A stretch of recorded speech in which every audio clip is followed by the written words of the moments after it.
strict liability, absolute liability, and vicarious liability. These are all liabilities under the law of tort.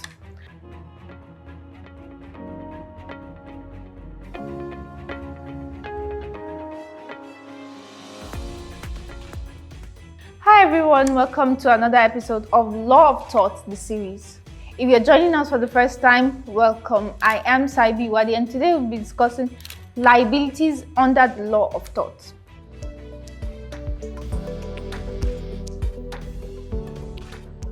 Do make sure to hit that subscribe button to subscribe so that when we drop a new video, you'll be notified first.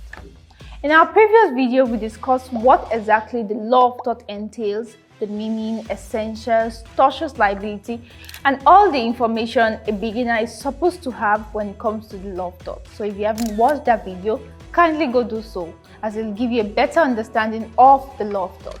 I'll leave a link to that video in the description below, so do watch it. Back to our agenda for today. Like I said earlier, we'll be going deep into the law of tort. Today we'll be discussing the concept of liability within the law of tort. Now, in law of tort, liability refers to legal responsibility or obligation of a party for the harm or injury caused to another party. In simple terms, liability is being held accountable for the damage you've caused or the damage your property has caused. The different categories of liability we'll be discussing today addresses various circumstances in which individuals or entities may be held accountable. We have strict liability, vicarious liability, and absolute liability.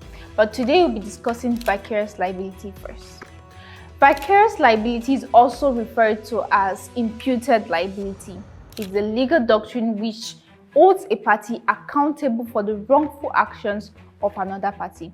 Basically, it assigns liability to an individual who did not actually cause the harm but has a specific superior legal relationship to the person who did.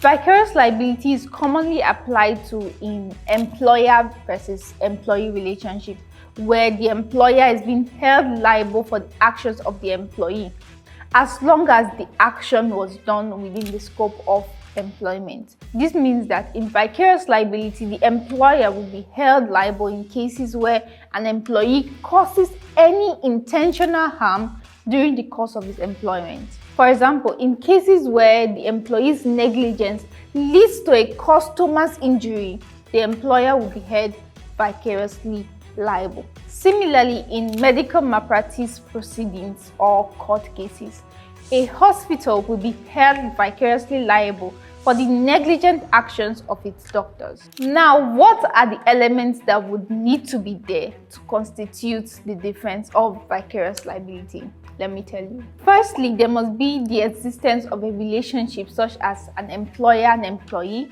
a principal-agent relationship, or a partnership relationship. Secondly, a wrongful act must be committed by an employee or an agent. Thirdly, the wrongful act must occur within the scope of the employee's employment or the agent's authority.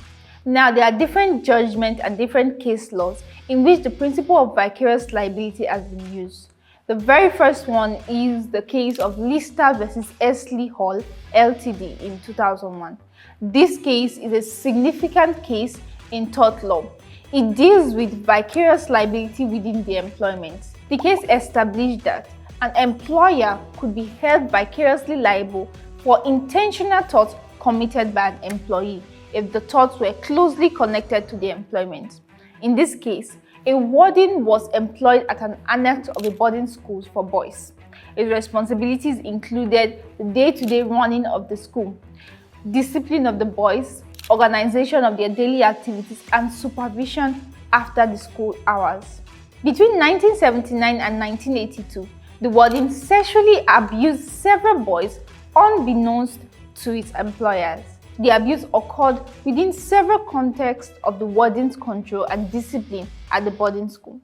Now, vicarious liability can arise from unauthorized intentional wrongdoings committed by an employee acting for their own benefit. The connection between wrongdoing and the work for which the employee was employed determines the liability. In this particular case, the court rejected the restrictive view that vicarious liability only arises when the employee acts for the employer's benefit. The court held that there was a sufficient connection between the warden's employment and the abuse he committed. The warden's function was to care for the boys, and the abusive manner did not sever the connection between the employment. Accordingly, the employers were held liable for the warden's action. The next case would be the case of Morris versus C.W. Martins and Sons Ltd. This particular case is a very important English tort case that everyone needs to understand. In this case, the court held that employers are fully liable for thefts or negligence committed by their employees when handling goods they have a duty to protect. The petitioner in this case, Mrs. Morris, the owner of a mint stall, sent her coat to a furrier named Solomon Macbeth in London. Now, Macbeth called C.W. Martins and Sons Ltd, a reputable cleaning company, to clean the coat. While the coat was in their possession, it was lost. Now, a duty of care was held by the sub-bailiffs, which was C.W. Martins Sons Ltd, to take reasonable care of the fur coat. This duty was non-negligible, meaning they are personally liable for their employees' action. If the employees stole the coat or lost it, the employer C.W. Martins and Sons Ltd would still be held liable. The court held that employers are fully liable for the thefts committed by their employees when handling goods they have to protect. Now, this is all we have for today on vicarious liability. If you have any questions or doubts on this particular topic, do leave that in the comment section and we'll get back to you. Thank you so much for watching. For more social legal updates, follow India Legal.